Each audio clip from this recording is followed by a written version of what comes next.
തിരുവനന്തപുരം അഞ്ചുതെങ്ങിൽ തെരുവുനായ ആക്രമണത്തിൽ 10 പേർക്ക് പരിക്ക്.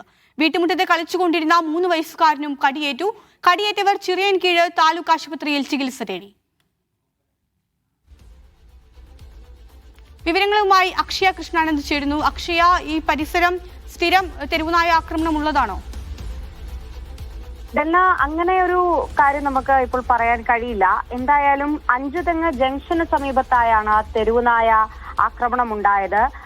വീട്ടുമുറ്റത്ത് കളിച്ചുകൊണ്ടിരുന്ന 3 വയസ്സുകാരനും കടിയേറ്റിട്ടുണ്ട്. 2 വിദ്യാർത്ഥികൾക്കടക്കം 4 പേർക്ക് കടിയേറ്റിട്ടുണ്ട് എന്നുള്ളതായിരുന്നു ആദ്യം വന്ന വാർത്ത. പിന്നീടാണ് 10 പേർക്ക് കടിയേറ്റു. അതായത് 10 പേരാണ് നിലവിൽ ഇപ്പോൾ ചികിത്സ തേടിയിരിക്കുന്നത്. ഇതിലധികം പേരെ കടിച്ചിട്ടുണ്ടെന്നുള്ളതാണ് അവിടുത്തെ നാട്ടുകാർ തന്നെ പറയുന്നത്. അതായത് ബൈക്കിൽ പോകുന്ന സമയത്ത് പലരെയും ഈ പട്ടി കടിച്ചു വീഴ്ത്താൻ വേണ്ടി ശ്രമിച്ചു എന്നുള്ള തരത്തിലൊക്കെ തന്നെ അവിടുത്തെ നാട്ടുകാർ നമ്മളോട് വിവരങ്ങൾ പങ്കുവെക്കുന്നുണ്ട്.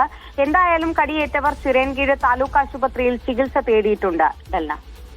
ഈ നായയ്ക്ക് പേവിഷബാധ എന്തെങ്കിലും ചിന്തിക്കുന്നുണ്ടോ? ഇതുവരെ അങ്ങനെയൊന്നും തന്നെ സ്ഥിരീകരിച്ചിട്ടില്ല. എന്തായാലും നിലവിൽ ഇപ്പോൾ തെരുവുനായയുടെ ആക്രമണത്തിൽ പരിക്കേറ്റവരെല്ലാം ചികിത്സയിലാണ്. അത്തരത്തിലുള്ള വിവരങ്ങളൊന്നും നമുക്കിപ്പോൾ ലഭ്യമായിട്ടില്ല.